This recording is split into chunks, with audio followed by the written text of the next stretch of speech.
Chapter 17 Foo-foo the First.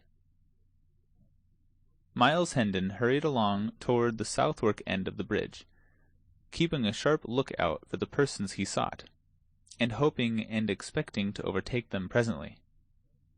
He was disappointed in this, however. By asking questions, he was enabled to track them part of the way through Southwark. Then all traces ceased, and he was perplexed as to how to proceed. Still he continued his efforts as best he could during the rest of the day. Nightfall found him leg-weary, half-famished, and his desire as far from accomplishment as ever.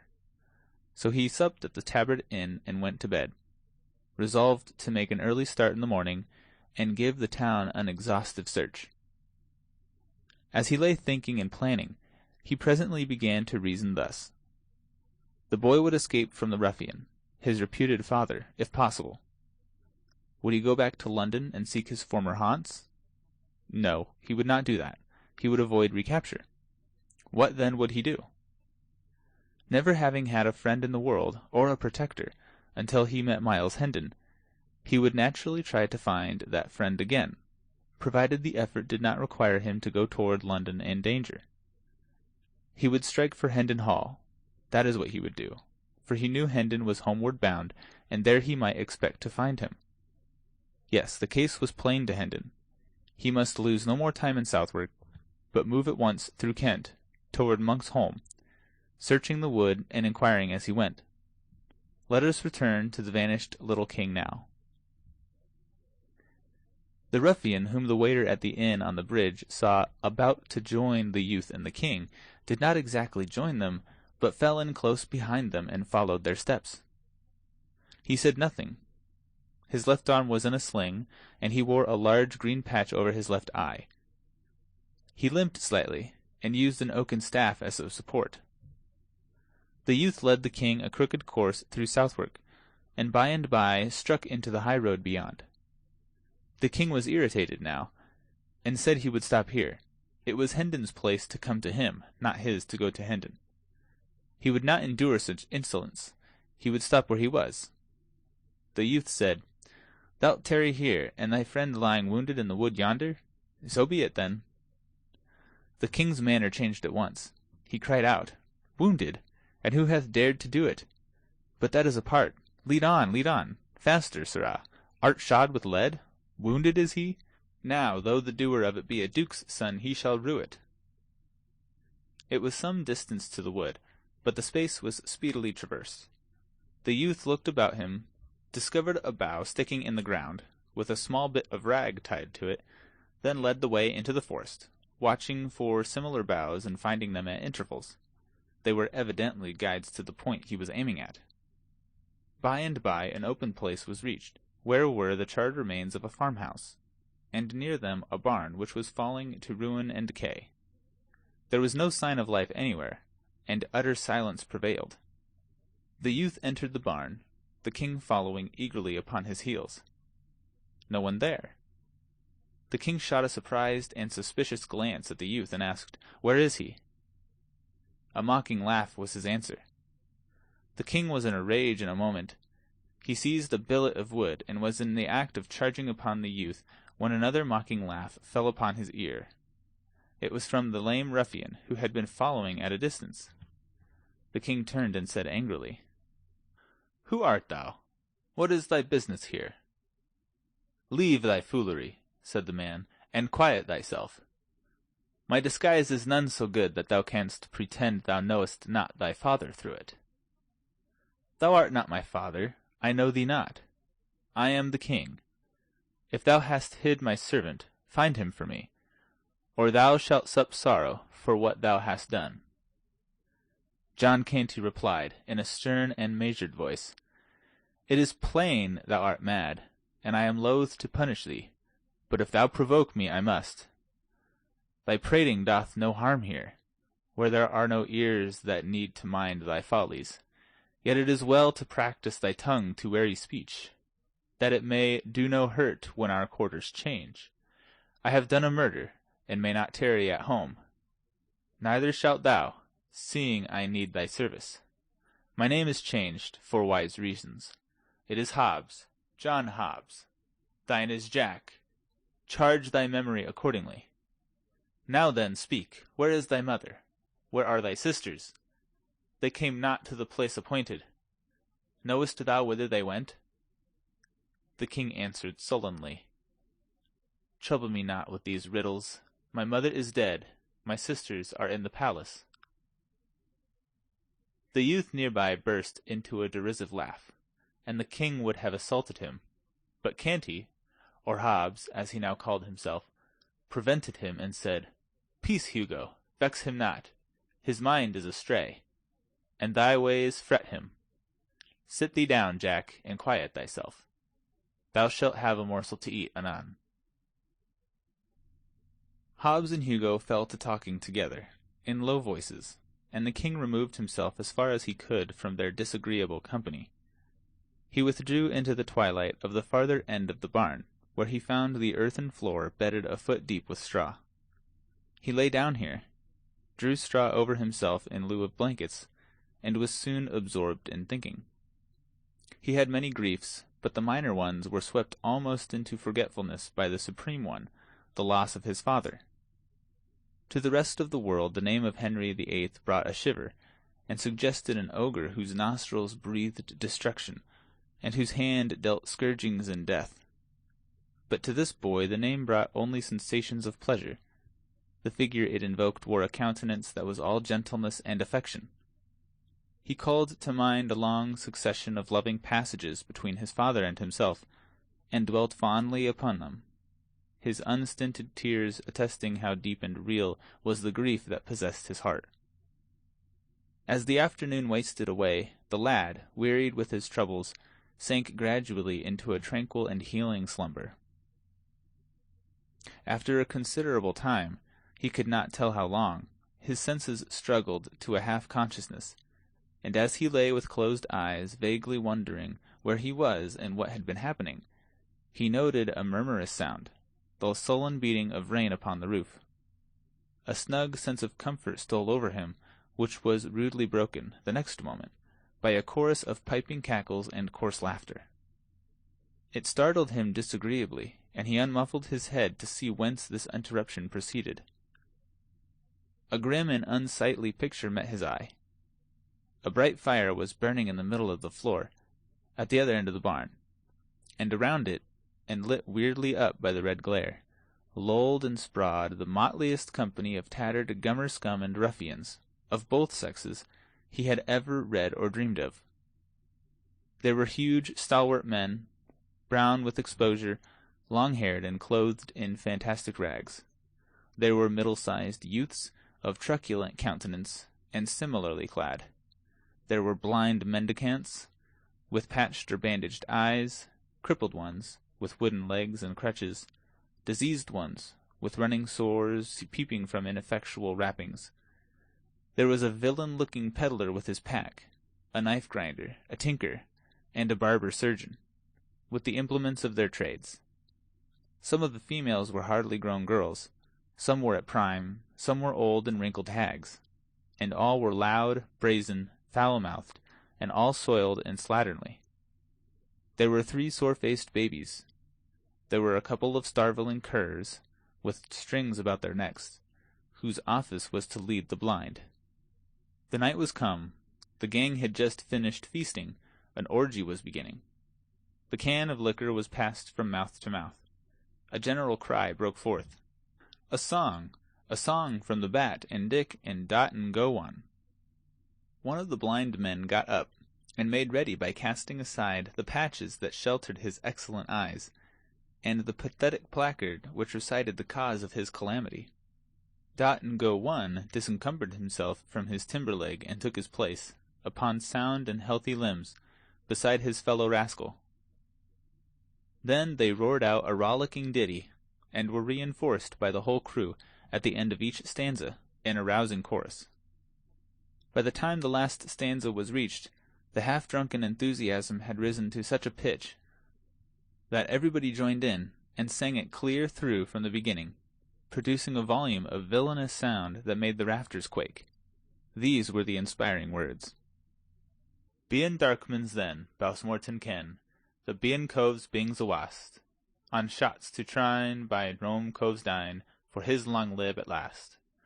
Binged out bien mortston and tour, being out of the Rome vile bine, and tour the cove that cloyed your duds, upon the shots to trine.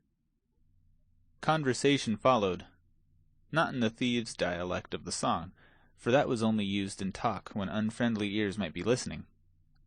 In the course of it, it appeared that John Hobbs was not altogether a new recruit, but had trained in the gang at some former time. His later history was called for, and when he said he had accidentally killed a man, considerable satisfaction was expressed. When he added that the man was a priest, he was roundly applauded, and had to take a drink with everybody. Old acquaintances welcomed him joyously, and new ones were proud to shake him by the hand. He was asked why he had tarried away so many months. He answered, "London is better than the country, and safer, these late years, the laws be so bitter and so diligently enforced. And I had not had the accident, I had stayed there. I had resolved to stay, and never more venture countrywards, but the accident has ended that." He inquired how many persons the gang numbered now. The ruffler or chief answered, 25 sturdy budges, bulks, files, clapperdodgins, and maunders, counting the dells and doxies and other morts. Most are here, the rest are wandering eastward, along the winter lay. We follow at dawn. I do not see the wen among the honest folk about me. Where may he be?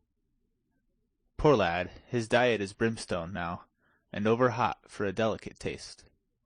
He was killed in a brawl, somewhere about midsummer. I sorrow to hear that. The wen was a capable man, and brave. That was he, truly. Black Bess, his dell, is of us yet, but absent on the eastward tramp. A fine lass, of nice ways and orderly conduct, none ever seeing her drunk above 4 days in the 7. She was ever strict, I remember it well, a goodly wench, and worthy all commendation. Her mother was more free and less particular. We lost her through it. Her gift of palmistry and other sorts of fortune-telling begot for her at last a witch's name and fame. The law roasted her to death at a slow fire. It did touch me to a sort of tenderness to see the gallant way she met her lot, cursing and reviling all the crowd that gaped and gazed around her, whilst the flame licked upwards towards her face and catched her thin locks and crackled about her old grey head. Cursing them! Why, and thou shouldst live 1,000 years, dost never hear so masterful a cursing. Alack, her art died with her. There be base and weakling imitations left, but no true blasphemy. The ruffler sighed. The listeners sighed in sympathy. A general depression fell upon the company for a moment, for even hardened outcasts like these are not wholly dead to sentiment, but are able to feel a fleeting sense of loss and affliction at wide intervals and under peculiarly favoring circumstances, as in cases like to this, for instance, when genius and culture depart and leave no heir. However, a deep drink all around soon restored the spirits of the mourners. "Have any others of our friends fared hardly?" asked Hobbs. "Some, yes. Particularly newcomers, such as small husbandmen turned shiftless and hungry upon the world, because their farms were taken from them to be changed to sheep-ranges. They begged, and were whipped at the cart's tail, naked from the girdle up, till the blood ran. Then set in the stocks to be pelted. They begged again, were whipped again, and deprived of an ear. They begged a 3rd time. Poor devils, what else could they do? And were branded on the cheek with a red-hot iron, then sold for slaves. They ran away, were hunted down, and hanged. 'Tis a brief tale, and quickly told. Others of us had fared less hardly. Stand forth, yokel Burns and Hodge, show your adornments." These stood up and stripped away some of their rags, exposing their backs, crisscrossed with ropey old welts, left by the lash. One turned up his hair and showed the place where a left ear had once been. Another showed a brand upon his shoulder, the letter V, and a mutilated ear. The third said, "I am Yokel, once a farmer and prosperous, with loving wife and kids. Now am I somewhat different in estate and calling, and the wife and kids are gone. Mayhap they are in heaven, mayhap in the other place. But the kindly God be thanked, they bide no more in England. My good old blameless mother strove to earn bread by nursing the sick. One of these died, the doctors knew not how, so my mother was burnt for a witch, whilst my babes looked on and wailed. English law, up all with your cups! Now all together and with a cheer, drink to the merciful English law that delivered her from the English hell. Thank you, mates, one and all.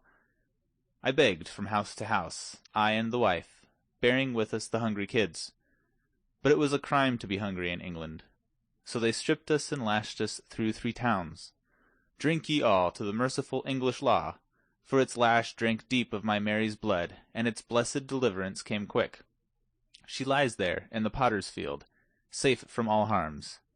And the kids, well, whilst the law lashed me from town to town, they starved. Drink, lads, only a drop to the poor kids, that never did any creature harm. I begged again, begged for a crust, and got the stocks and lost an ear. See, here bides the stump. I begged again, and here is the stump of the other to keep me minded of it. And still I begged again, and was sold for a slave. Here on my cheek under this stain, if I washed it off, ye might see the red S, the branding iron left there. A slave, do you understand that word? An English slave. That is he that stands before ye. I have run from my master, and when I am found, the heavy curse of heaven fall on the law of the land that hath commanded it. I shall hang. A ringing voice came through the murky air. Thou shalt not! And this day the end of that law is come. All turned, and saw the fantastic figure of the little king approaching hurriedly. As it emerged into the light and was clearly revealed, a general explosion of inquiries broke out. Who is it? What is it?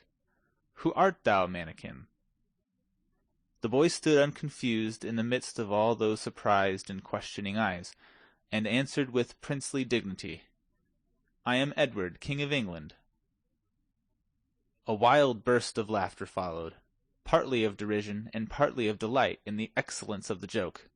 The king was stung. He said sharply, Ye mannerless vagrants, is this your recognition of the royal boon I have promised? He said more with angry voice and excited gesture, but it was lost in a whirlwind of laughter and mocking exclamations. John Hobbs made several attempts to make himself heard above the din, and at last succeeded, saying, Mates, he is my son, a dreamer, a fool, and stark mad. Mind him not. He thinketh he is king. I am the king, said Edward, turning toward him, as thou shalt know to thy cost in good time. Thou hast confessed a murder. Thou shalt swing for it. Thou'lt betray me? Thou? And I get my hands upon thee. Tut tut, said the burly ruffler, interposing in time to save the king, and emphasizing his service by knocking Hobbs down with his fist. Hast respect for neither kings nor rufflers. And thou insult my presence so again, I'll hang thee up myself. Then he said to his majesty, Thou must make no threats against thy mates, lad, and thou must guard thy tongue from saying evil of them elsewhere. Be king if it please thy mad humour, but be not harmful in it. Sink the title thou hast uttered. 'Tis treason. We be bad men in some few trifling ways, but none among us is so base as to be traitor to his king. We be loving and loyal hearts in that regard. Note if I speak truth. Now, all together, long live Edward, King of England! Long live Edward, King of England! The response came with such a thundergust from the motley crew that the crazy building vibrated to the sound.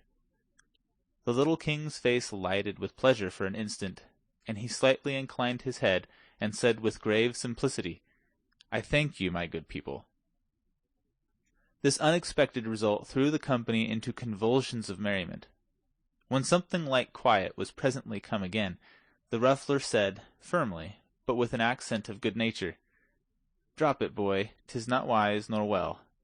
Humour thy fancy, if thou must, but choose some other title. A tinker shrieked out a suggestion. "Foo-foo the First, King of the Moon-calves." The title took at once. Every throat responded, and a roaring shout went up of "Long live Foo-foo the First, King of the Moon-calves," followed by hootings, catcalls, and peals of laughter. "Hail him forth and crown him! Robe him! Sceptre him! Throne him!" These and 20 other cries broke out at once, and almost before the poor little victim could draw a breath he was crowned with a tin basin, robed in a tattered blanket, throned upon a barrel, and sceptred with the tinker's soldering iron. Then all flung themselves upon their knees about him, and sent up a chorus of ironical wailings, and mocking supplications, whilst they swabbed their eyes with their soiled and ragged sleeves and aprons. "Be gracious to us, O sweet king! Trample not upon thy beseeching worms, O noble majesty! Pity thy slaves, and comfort them with a royal kick. Cheer us and warm us with thy gracious rays, O flaming sun of sovereignty! Sanctify the ground with the touch of thy foot, that we may eat the dirt and be ennobled. Deign to spit upon us, O sire, that our children's children may tell of thy princely condescension and be proud and happy forever." But the humorous tinker made the hit of the evening and carried off the honors. Kneeling, he pretended to kiss the king's foot, and was indignantly spurned. Whereupon he went about begging for a rag to paste over the place upon his face which had been touched by the foot, saying it must be preserved from contact with the vulgar air, and that he should make his fortune by going on the highway and exposing it to view at the rate of 100 shillings a sight. He made himself so killingly funny that he was the envy and admiration of the whole mangy rabble. Tears of shame and indignation stood in the little monarch's eyes, and he thought in his heart, "Had I offered them a deep wrong, they could not be more cruel. Yet have I proffered naught but to do them a kindness, and it is thus they use me for it."